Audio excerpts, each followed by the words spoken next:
Leicester come into this game off the back of reaching their first ever major European semi-final last night in the Europa Conference League. And I tell you what, it's a tasty matchup as well, facing Jose Mourinho's Roma in that semi-final, Steve. Yeah. One to look forward to. Jose and Brendan Rodgers.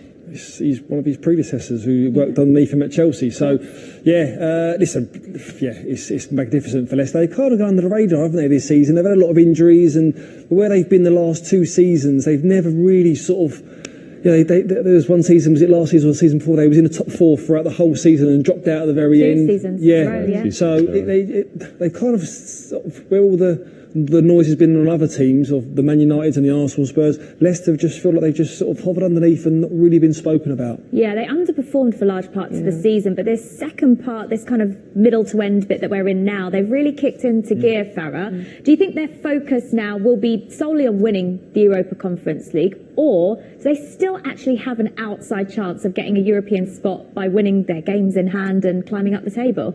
Yeah, look, I think they have to focus on the Europa League. I think, look, Brendan Rodgers, he was criticised really early on in the season. They had a lot of injuries, Leicester, and the fact that he's been able to bring young players, Dewsbury Hall this season, fantastic player. Yeah. He's been able to bring young players through and still keep them consistent, still fighting for that top, 6th position in the league now in the semi-final. Look, he won the FA Cup with them only a year or 2 ago, so he's done a fantastic job with them. And with what I'm saying this season, with the injuries that they've had, to be in the position that they are now at the back end of the season, I think, as you say, he's gone completely under the radar and quietly gone about his business, and Leicester in a fantastic position. Yeah, what's the reflection on Brendan Rodgers now? Because it's been a bit of an up and down season in terms of the media reaction to him and how he's been getting on. Yeah, I think there's two big factors in the season for Leicester. One, I think the injuries, the defensive injuries in particular. I think the return of Fofana in particular has been the difference, really, and Johnny Evans. But Fofana's a class player. I mean, he's an absolutely brilliant player. But I also think Brendan, he probably wouldn't like me for saying this, but I think he lost a bit of focus in the season. I think perhaps he was distracted himself by the talk of Manchester United and possibly moving on and all of that. He probably hate me for saying this, actually, but I think that was a factor. Yeah. He's not watching, don't worry.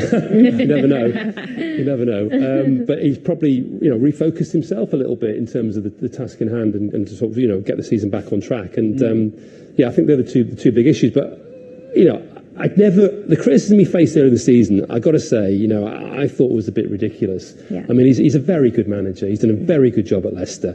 Won the FA Cup last season. Okay, they missed out on the Champions League, and there's that kind of sense of have they choked at the last minute? But even to be in competition for those places again, fantastic job he's done. And you've got to look, and it's like all these things with managers. You've got to look at the overall work. What they're doing with that club. When he leaves Leicester, he will go to a bigger club.